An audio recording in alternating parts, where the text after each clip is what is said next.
በህይወታችሁ በጣም ቅርብ ናቸው የምትሏቸውን 5 ሰዎች በምናባችሁ አስቧቸው። የቅርብ ጓደኛችሁ፣ የሥራ ባልደረባችሁ፣ ነገር ሲበላሽ የምትደውሉለት ያ የቤተሰብ አባል ወይም ደግሞ ሁልጊዜ መልእክት በፍጥነት የሚመልስላችሁን ያን ሰው። አሁን አንድ የሚያስፈራ ጥያቄ ልጠይቃችሁ። ነገ ስራችሁን ብታጡ፣ በድንገት ብትታመሙ ወይ ደግሞ ህይወታችሁ በአንድ ጀንበር እንዳልነበረ ቢሆን ከነዚህ 5 ሰዎች መካከል ስንቶቹ ናቸው ከጎናችሁ የሚቆሙት?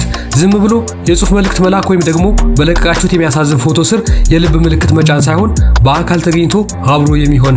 ሌሊት የሆነ ሰዓት ላይ ስትደውሉ ስልካችሁን የሚያነሳ ስንቱ ነው? እስኪ ልገምት። ምናልባት ነገሩ ሊያማችሁ ይችላል። ከነዛ ሰዎች መካከል አንዱ ቢበዛ ደግሞ 2 ሰዎች ብቻ ናቸው ሊሆኑ የሚችሉት። በጣም እድለኛ ከሆናችሁ 3። ምክንያቱም ማንም ጮክ ብሎ ሊናገሩ የማይፈልገው አንድ እውነት አለ። በህይወታችሁ ያሉ አብዛኞቹ ሰዎች ስለናንተ ግድ አይሰጣችሁም። ይህ የሆነው መጥፎ ሰዎች ስለሆኑ ወይም ደግሞ ስለሚጠሏችሁ አይደለም። ለነሱ ዓለም እናንተ አመቺ ሆናችሁላቸው ስለነበረ ነው። ጠቃሚ እስከሆናችሁ ድረስ ትታያላችሁ። ጥቅማችሁ ሲያበቃ ግን ትሰወራላችሁ። ይሄ ጓደኝነት አይደለም። ይሄ ፍቅር አይደለም። ዝም ብሎ ሰውነትን ለራስ ጥቅም መዋል እንጂ። እናም ዛሬ አንድ ሰው ቦታ እንደማይሰጣችሁ በግልጽ የሚያሳዩ 4 ዋና ዋና ምልክቶችን አሳያችኋለሁ። እስከ መጨረሻው አብራችሁኝ ቆዩ። ምክንያቱም ይህ ቪዲዮ ሲያልቅ በህይወታችሁ ያሉትን ሰዎች በተለየ አይን ማየት ጀምራላችሁ። አንዳንድ ነገሮች ግልጽ ይሆኑላችኋል፣ አንዳንድ ነገሮች ደግሞ ሊያሟችሁ ይችላሉ። ግን እያንዳንዱ ነገር ለእናንተ ይጠቅማል። ወደ 4ቱ ምልክቶች ከመግባታችን በፊት ግን ይህ ነገር በጣም እንደሚያስፈልጋችሁ እንድትረዱ ፈልጋለሁ። አብዛኛው ሰው በሰዎች ተከቦ ሳለ ለምን ብቸኝነት እንደሚሰማው ግራ እየገባው ሙሉ ህይወቱን ይገፋል። ጓደኞች አላቸው፣ ቤተሰብ አላቸው፣ በየቀኑ አብረዋቸው እየሳቁ የሚውሉ የሥራ ባልደረቦች አሏቸው። ግን በውስጣቸው አንድ ጥልቅ የሆነ ከባድ ስሜት አለ። ማንም በእውነት አያየኝም፣ ማንም በእውነት አያስብልኝም የሚል ስሜት። ይሄ ስሜት ፈጽሞ የማይጠፋበት ምክንያት ደግሞ ምልክቶቹን ማንበብ ስላልተማሩ ነው። ቃላት ማንም ሰው እንደፈለገ ይጠቀምባቸዋል። ማንኛውም ሰው እወድሃለሁ ሊልህ ይችላል። ማንኛውም ሰው ሁልጊዜ ካንተ ጋር ነኝ ሊል ይችላል። ቃላት ምንም አይከፈልባቸውም። እውነቱን የሚናገረው ግን ተግባር ነው። አንድ ሰው በተለይ መስዋዕትነት በሚጠይቅበት ወቅት የሚያሳየው ባህሪ ነው ማንነቱ የሚገልጸው። እውነተኛ መሆን ወይም አለመሆኑን የምታውቁት በዚህ ነው። እንግዲህ በህይወታቸው ውስጥ ቅድሚያ የሚሰጡት ሰው እንዳልሆናችሁ አንድም ቃል ሳይናገሩ የሚያሳያችሁን 4 ባህሪያት እንሆ። አንደኛ፣ እናንተ ከጎዱ በኋላ ምንም እንዳልተፈጠረ ይሆናሉ። ይህን ነጥብ በደንብ እንድታጤኑ ትፈልጋለሁ። ምክንያቱም ይህ ባህሪ አይምሮን በጣም ያውከዋል። ብዙ ሰዎች ያን የከረረ ስሜትና መጨነቅ ለማቆም ሲሉ ብቻ መልሰው ለጎዳቸው ሰው ይቅርታ እስከመጠየቅ ይደርሳሉ። ሁኔታውን እስኪ በምናባችሁ ሳሉት። የሆነ ነገር ተፈጥሯል። ክፉ ቃል ተናግሯችኋል። በከፍተኛ ሁኔታ አሳልፈው ሰጥቷችኋል፣ አሳፍረዋችኋል፣ ወይም ደግሞ እምነታችሁን አጉድለውታል። የሆነ እውነተኛ ነገር ተፈጥሯል። እናንተም በደንብ ቆስላችኋል። በዚህ ጊዜ እናንተ የሆነ ነገር ትጠብቃላችሁ። ስህተታቸውን እንዲረዱ፣ ይቅርታ እንዲጠይቁ ወይም ዝም ብለው ደህና ነህ አይዞህ እንዲሏችሁ። ትልቅ ነገር አልፈለጋችሁም። መጎዳታችሁን እንዲያውቁላችሁ ብቻ ነው የፈለጋችሁት። እነሱ ግን በተቃራኒው ምንም እንዳልተፈጠረ መጠው ወሬ ይጀምራሉ። ቀልድ ይቀልዳሉ።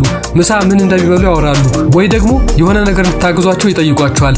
እናንተ ውስጥ የተሰበረውን ነገር ችላ ብለው ያልፉታል። እናንተ ደግሞ ግራ ትጋባላችሁ። በእውነት ያ ነገር ተፈጥሮ ነበር ወይስ እኔ ነገሩን ያጋነንኩት?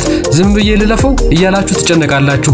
ከዛም ያ ዝምታ ስላስጨነቃችሁ ብቻ እየተሰማችሁ ባለው ስሜትና እነሱ እያሳዩ ባሉት ድርጊት መካከል ያለውን ልዩነት አይምሯችሁን ስለሚያውቀው እጃችሁን መስጠት ትጀምራላችሁ።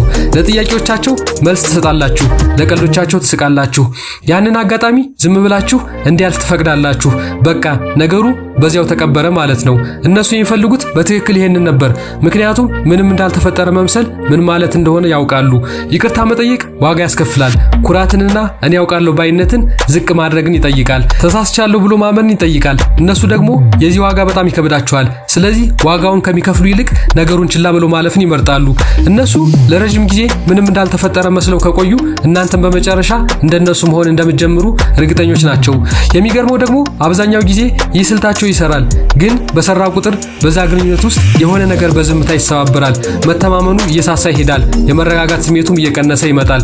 እናም ቀስ በቀስ ደግሞ እናንተ እርግጠኛ በሆነ መልኩ አንድ ትምህርት ትማራላችሁ። ይህ ሰው እናንተ ስትጎዱ የምትጠጉበት አስተማማኝ ሰው አለመሆኑን።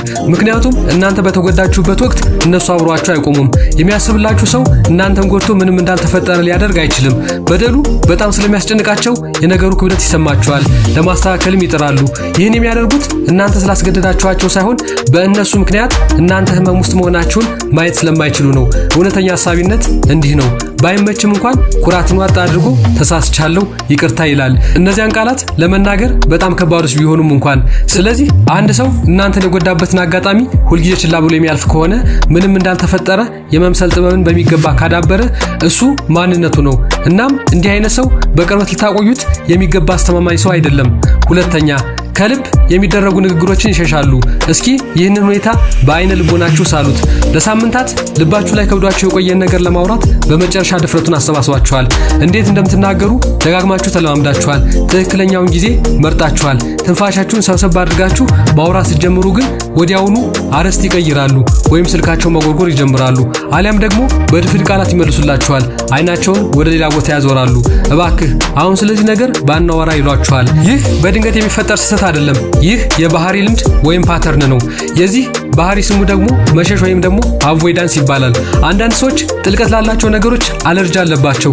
ውይይቱ ከነሱ እውነተኛ ነገር መፈለግ ሲጀምር፣ ለምሳሌ ታማኝነትን፣ ግልጽነትን ወይም ኃላፊነትን መጠየቅ ሲጀምር መውጫ ቀዳዳ ይፈልጋሉ። በቀልድ ለማለፍ ይሞክራሉ። በድንገት ስራ ይበዛባቸዋል። ነገሩን ወደ እናንተ ያዞሩታል ወይም ደግሞ ጭራሽ ዝም ብለው ይዘጉባቸዋል። በዚህ ወቅት ማውራታችሁን መቀጠል ከግድግዳ ጋር እንደመነጋገር ይቆጠራል።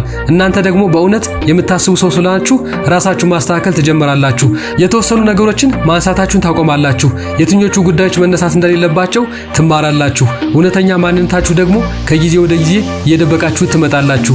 ምክንያቱም ያንን ማንነት ማውጣት መጨረሻው ብስጭት ብቻ እንደሆነ ስለተረዳችሁ። እናም ይህ ምን እንደሆነ ታውቃላችሁ? ይህ በግንኙነት ውስጥ ያለ ብቸኝነት ነው። ከብቸኝነት አይነቶች ሁሉ በጣም አስከፊው ደግሞ ይሄ ነው። ምክንያቱም አጠገባቸው ሆናችሁ ሳለ ፈጽሞ ሊደርሱባችሁ አትችሉም። እውነተኛ ግንኙነት የሚፈጠረው ደግሞ ከልብ በመነጋገር ነው። ያ እውነተኛ ግንኙነት ማለት ስለራሳችሁ የሆነ እውነት የምትናገሩበት፣ ሌላኛው ሰው ደግሞ እውነቱን ከመሸሽ ይልቅ እናንተን ለመስማት ወደ እናንተ ጠጋ የሚሉበት ነው። እየተቸገርኩ ነው ብላችሁ መናገር የምትችሉበት፣ እነሱም ወዲያውኑ መፍትሄ ለመስጠት ወይም ደግሞ ጥለዋችሁ ለመሸሽ የማይሞክሩበት፣ ስለተፈጠረው ነገር ማውራት አለብን ስትሉ ተራራ እንዲወጡ የጠየቃችኋቸው ያክል የማይሰለቹበት ግንኙነት። የሚያስብላችሁ ሰው በዛ ከባድ ውይይት ውስጥ አብሯችሁ ይቀመጣል። ላይወዱት ይችላሉ፣ ላይመቻቸው ይችላል፣ ግን አብሯችሁ ይቆያሉ። ምክንያቱም ለነሱ ከገዛ ምቾታቸው ይልቅ እናንተ ትበልጣላችሁ። ያ እውነተኛ አጋጣሚዎችን ሁልጊዜ የሚሸሸው ሰው በዝምታ የሆነ ነገር እየነገራችሁ ነው። እየነገራችሁ ያለው ከእናንተ ጋራ ጥልቀት ወዳለው ግንኙነት ለመግባት ፈቃደኛ አለመሆኑን ነው። ሶስተኛ አይደግፏችሁም ወይም ደጀን አይሆኑላችሁም። እዚህ ጋራ የምለውን በደንብ ልትረዱኝ ይፈልጋሉ። ምክንያቱም ይህ ነጥብ በቀላሉ ሊያሳስት ይችላል። አንድ ሰው ስራ በዝቶበት የሆነ አጋጣሚ ስላመለጠው አይደለም የማወራው፣ ወይም ደግሞ በአንድ አጋጣሚ ሰዓት ባለመመቻቸቱ ስለቀረ አይደለም የማወራው። እኔ እያወራሁ ያለሁት ስለ ባህሪ ልምድ ወይም ፓተርን ነው። ያ ሰው መቼም ቢሆን ከጎናቸው የማይቆምበት ያ የማይካድ ተከታታይ ስለሆነ ባህሪ። በጣም የጓጓችሁበትን ነገር ለምሳሌ አዲስ ግብ፣ የቢዝነስ ሐሳብ ወይም ደግሞ ለረጅም ጊዜ የለፋችሁበትን ነገር ስታካፍሏቸው ምንም አይሉም፣ ወይም ደግሞ ወሬውን ለመዝጋት ያክል ብቻ ዝም ብለው ጥሩ ነው ይሏችኋል። ከባድ ጊዜ ውስጥ ስትሆኑ አይጠይቋችሁም። አንድም ቀን እንኳን ጠንክራችሁ ሰርታችሁ ትልቅ ደረጃ ስትደርሱ አያደንቋችሁም፣ እውቅናም አይሰጧችሁም። ምናልባትም ከሌላ ሰው ስለ ስኬታችሁ ቢሰሙ እንኳን ምንም እንዳልሰሙ ዝም ይላሉ። ከዚህ ደግሞ የከፋው ነገር ስለ ሌሎች ሰዎች ስኬት በታላቅ ጉጉት እያወሩ ወደ እናንተ ጉዳይ ሲመጣ ግን ጭጭ ይላሉ። ይህ በድንገት የሚፈጠር ነገር ሳይሆን ሆን ተብሎ የሚደረግ ምርጫ ነው። ምክንያቱም ድጋፍ መስጠት የሚከብድ ነገር አይደለም። ድጋፍ ገንዘብ አይጠይቅም ወይም ደግሞ ብዙ ጊዜያችሁን አሰውበትም። ድጋፍ አንድ ነገር ብቻ ነው የሚጠይቀው፣ ትኩረት የመስጠትና ለሰውየው ግድ ማለት።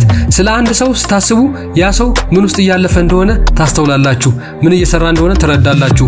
ሁልጊዜ ፍጹም ባትሆኑም ወይም ሁልጊዜ ጮክ ብላችሁ ባታወሩም ግን ሁልጊዜ አይሃለው ትኩረት እየሰጠው ሆነው አንተ ለኔ ትልቅ ቦታ አለህ የሚል መልእክት በተከታታይ ታሳያላችሁ። ይህንን ፈጽሞ የማያደርግላችሁ ሰው ግን ረስቶት አይደለም። ሰዎች ለነሱ ትልቅ ቦታ ያለውን ነገር ፈጽሞ አይረሱም። የሚደግፉት ቡድን የሚጫወትበትን ጊዜና ያስመዘገበውን ውጤት አይረሱም። ለነሱ አስፈላጊ የሆኑ ነገሮች ሁሌም በጥራት ያስታውሳሉ። እናንተ ምን ውስጥ እያለፋችሁ እንደሆነ ካላስታወሱ ወይም ደግሞ ለእናንተ ትልቅ ቦታ የነበረው ነገር ምን ላይ እንደደረሰ አንድም ቀን ጠይቋቸው የማያውቁ ከሆነ ምክንያቱ አንድ ብቻ ነው። እናንተ እያለፋችሁበት ያለው ነገር ለነርሱ ምንም ቦታ ስለሌለው። ይህንን ለመስማት እንደሚከብድ አውቃለሁ፣ ግን መስማት አለባችሁ። ምክንያቱም ድጋፍ የማይሰጡ ሰዎች አጠገብ መሆን ከሚያስከትላቸው አስከፊ ነገሮች አንዱ ከጊዜ በኋላ የእነሱን ስራ ለራሳችሁ መስራት ትጀምራላችሁ። የገዛ ግቦቻችሁን ዝቅ አድርጋችሁ ማየት ትጀምራላችሁ። ድላችሁን ብቻችሁን ታከብራላችሁ፣ ምክንያቱም አብሯችሁ የሚደሰት ሰው እንደሌለ ስለተረዳችሁ። ከዚያም አንድ ቀን ቀና ብላችሁ ስታዩ ይህን ሁሉ የህይወት ጉዞ ውጣ ውረዱንና ውበቱን ድሉንና ሽንፈቱን ሙሉ በሙሉ ብቻችሁን ስትጋፈጡ እንደነበረ ትረዳላችሁ። ሰው ከጎናችሁ አለ እየተባለ እንኳን እናንተ ግን ብቻችሁን ነበራችሁ።